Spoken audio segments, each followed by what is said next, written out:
saya Andini, NIM 1904-2016. Nah, dalam kali ini saya diberi tugas oleh dosen pengampu saya, yaitu Ibu Nora Eka Putri, SIP MSI, dengan mata kuliah Sistem Informasi Manajemen. Nah, kali ini saya mengambil tema tentang penerapan SIM dalam pelayanan perizinan di instansi pemerintah daerah. Nah, kali ini saya menganalisis suatu organisasi, yaitu Dinas Penanaman Modal dan Pelayanan Terpadu Satu Pintu, yang disingkat dengan DPMP STP Kota Padang. Nah, sebelum kita masuk ke intinya itu, kita harus tahu dulu itu apa itu SIM. Nah, SIM itu singkatan dari Sistem Informasi Manajemen.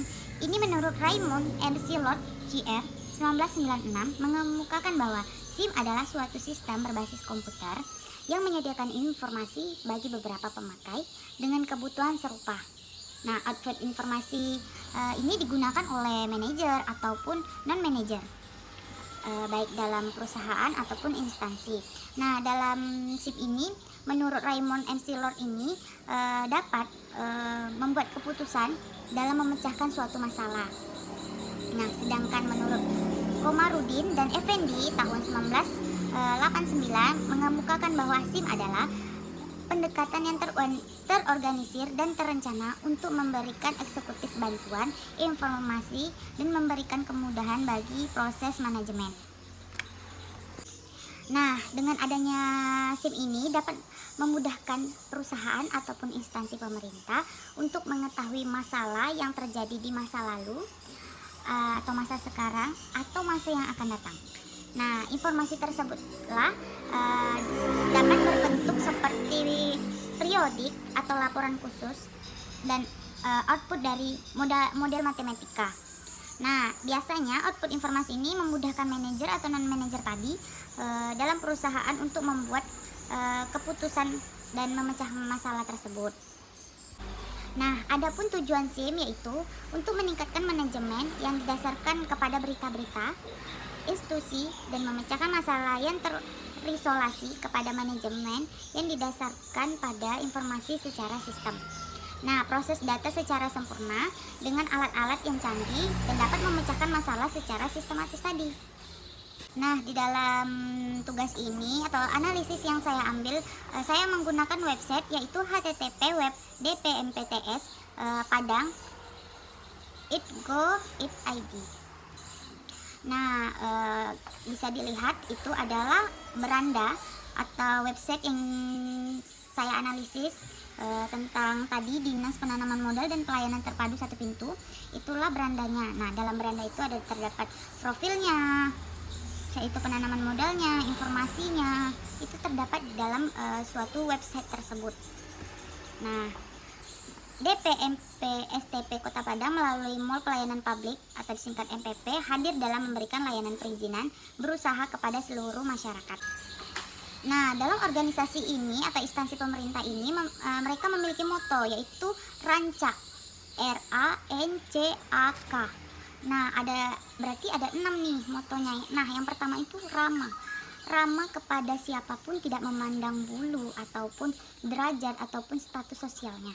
Nah, yang kedua itu tentang adil. Nah, adil ini kita tidak ada membeda-bedakan tadi. Ada yang kulit putih, hitam, ras, suku ini, suku itu.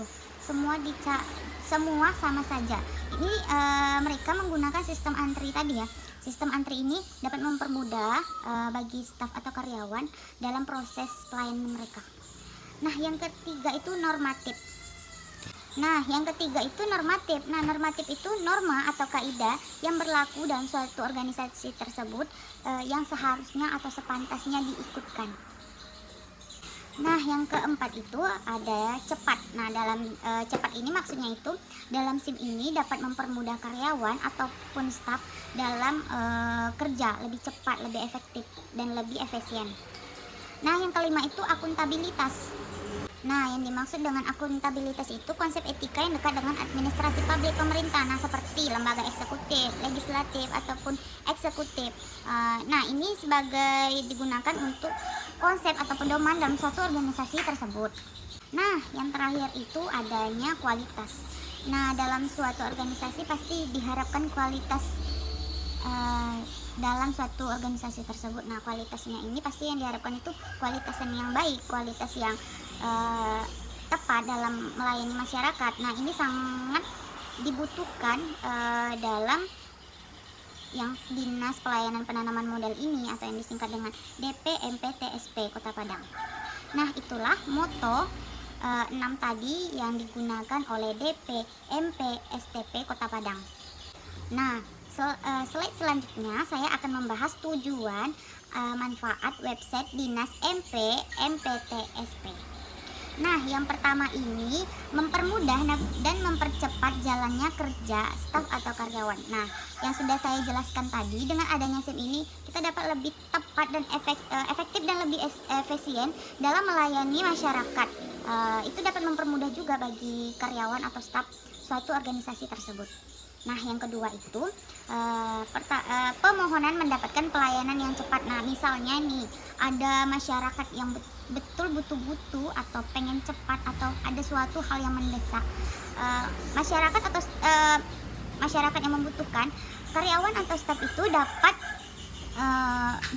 menanggapinya dengan cepat. Nah, misalnya dia butuh informasi tentang butuh cepat gitu kan, kayak misalnya perizinan modal itu tadi, penanaman modal tadi. Nah, karyawan atau staf itu dapat cepat dengan menggunakan sistem informasi manajemen tadi.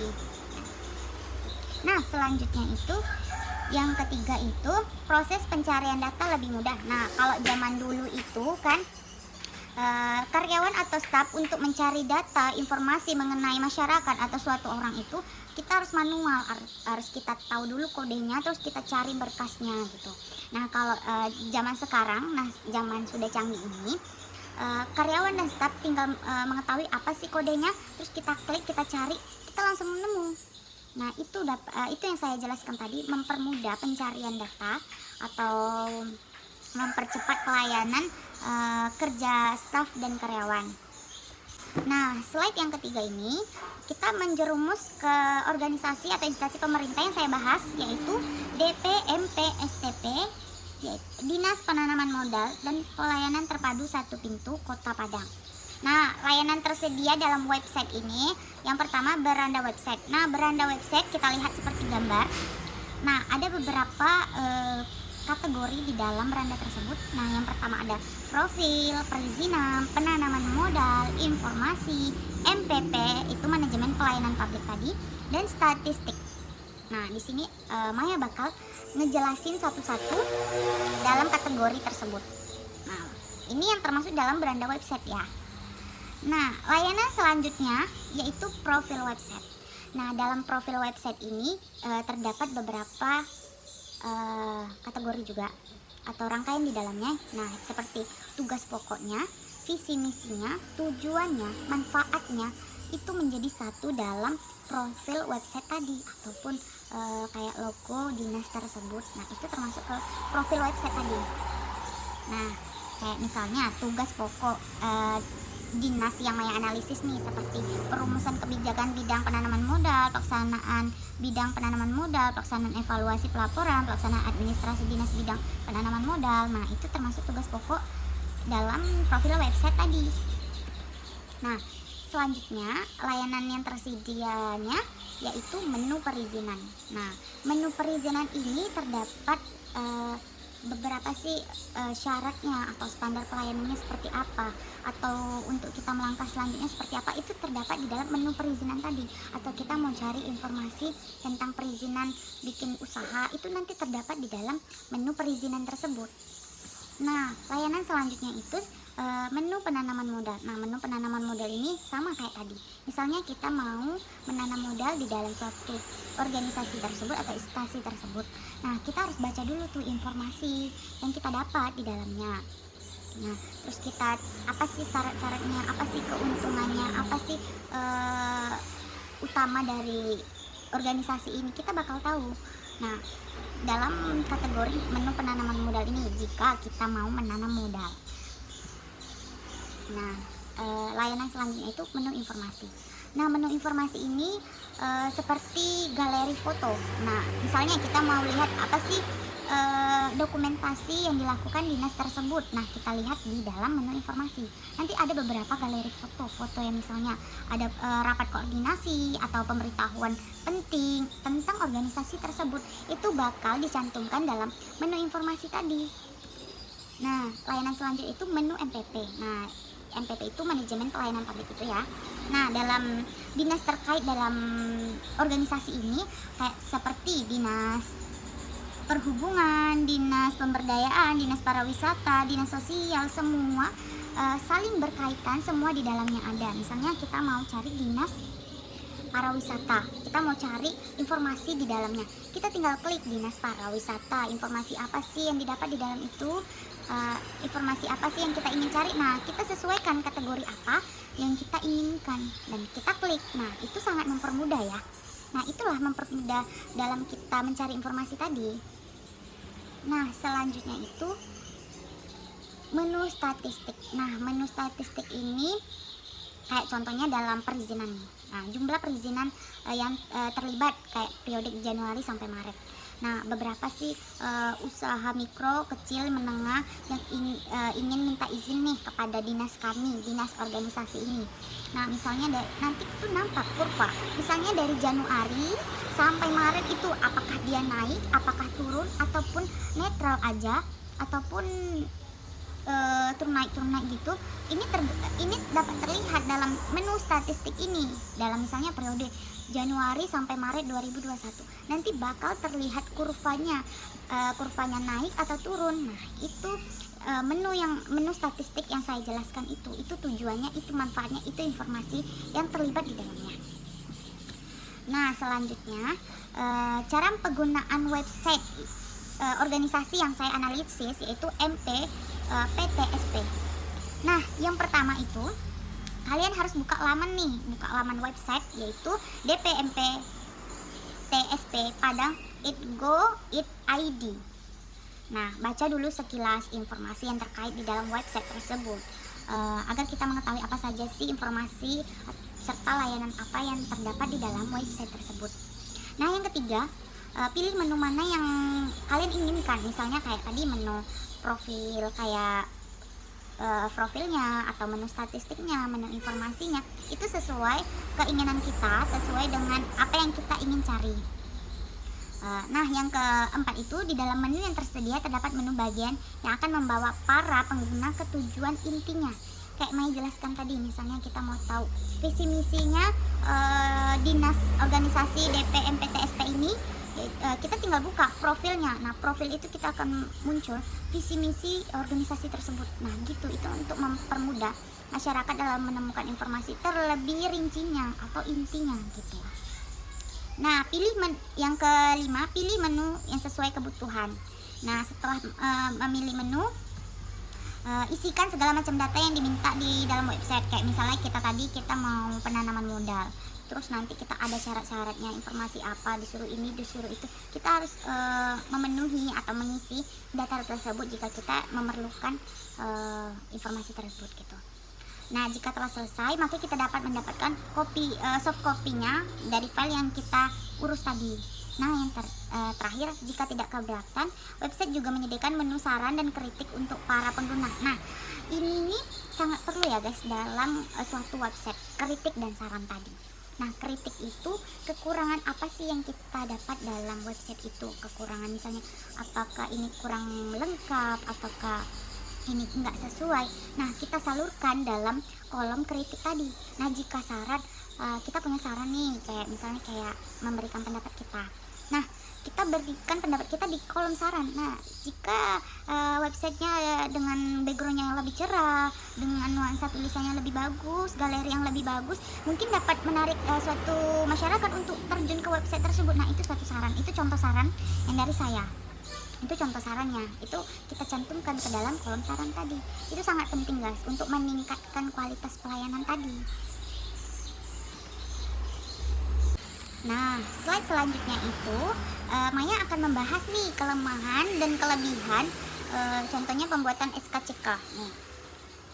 Nah, kelemahan website penggunaan SKCK ini, yang pertama, pengguna mesti datang ke kantor bersangkutan untuk beberapa urusan yang masih belum bisa dilaksanakan secara online atau website, melalui website yang bisa dilaksanakan melalui website atau online tadi. Nah, yang kedua, pengguna tetap meminta ke lembaga bersangkutan jika terdapat file yang sangat rahasia serta tak dapat dilakukan dalam website. Nah, ini kelemahannya guys ya dalam pembuatan SKCK. Nah, maksudnya ini ada file rahasia seperti foto atau syarat-syarat tentang untuk syarat SKCK ini harus langsung gitu, tanpa kayak file-file soft file atau yang bisa dikirim gitu, nggak boleh, nggak bisa. Kalian harus datang ke kantornya itu untuk memberikan dokumen aslinya gitu. Nah, yang ketiga itu, setelah mendapatkan soft file, bagi pengguna yang membutuhkan tanda tangan serta stempel masih harus tetap ke kantor. Nah, itu tadi, itu kelemahannya gitu. Kita harus ke kantor dulu, kita harus nunggu stempelnya, tanda tangannya. Itulah kelemahan dari pembuatan SKCK tadi. Nah, setiap kelemahan pasti ada kelebihan. Nah, kelebihan dalam pembuatan SKCK ini yang pertama, tidak terjadi antrian panjang. Iya, karena kita melalui online atau website. Itu tergantung pada jaringan kita aja gitu. Nah, yang kedua itu lebih efisien waktu. Iya, sangat efisien waktu, tidak memakan waktu ya guys. Harus kita pergi ke kantor, kita nunggu, kita harus ngantri. Itu sangat memakan waktu. Kalau online kan enggak, kita tunggu informasi selanjutnya aja. Misalnya kita antrian ke berapa, nanti kan kita bakal dikasih tahu informasi kapan kita antrian selanjutnya gitu. Nah, yang ketiga, masyarakat tidak perlu membawa terlalu banyak file. Penting karena sebelumnya telah dimasukkan dalam situs. Nah, itu tadi mempermudah tadi masyarakat kan, nggak perlu bawa file-file yang penting-penting itu, takutnya nanti kehilangan di jalan gitu, atau kehilangan siapa yang ngambil gitu kan, nggak tahu. Nah, makanya itu yang tadi soft file tadi, kita udah ada filenya di dalam handphone kita gitu. Nah, yang keempat itu, masyarakat telah mengetahui syarat serta prosedur instansi terlebih dahulu. Iya, karena website tadi SKCK tadi kita udah tahu nih, apa sih syarat-syarat pembuatan SKCK, apa sih informasinya, apa sih kita harus kayak mana sih, kita harus ini, harus itu, kita udah dapat informasinya dengan melalui website tadi. Nah, yang terakhir, dinilai lebih efektif dan efisien dalam segala hal, baik waktu maupun biaya tadi. Nah, kayak misalnya biaya kita paling cuma internet doang. Nah, kalau waktu kita lebih cepat di handphone, misalnya kita sambil kerja kita bisa gitu. Itu sangat dibutuhkan untuk kita gitu, menghemat waktu dan biaya. Nah, cukup sekian informasi atau tentang presentasi saya tentang penerapan SIM dalam pelayanan publik dengan tema perizinan terpadu di pemerintah daerah. Mohon maaf jika ada kesalahan atau hilap maya atau penyampaian informasi atau penyampaian maya yang kurang berkenan di hati dosen dan teman-teman semuanya. Saya mohon maaf, dan mohon maaf jika kekurangan materi, saya mohon maaf. Cukup sekian, saya harap informasi yang saya berikan dapat diterima, dapat menjadi informasi bagi kalian semua gitu, untuk tambahan informasinya. Nah, terima kasih. Cukup sekian dari saya, Maya Andini. Saya akhiri dengan Assalamualaikum warahmatullahi wabarakatuh.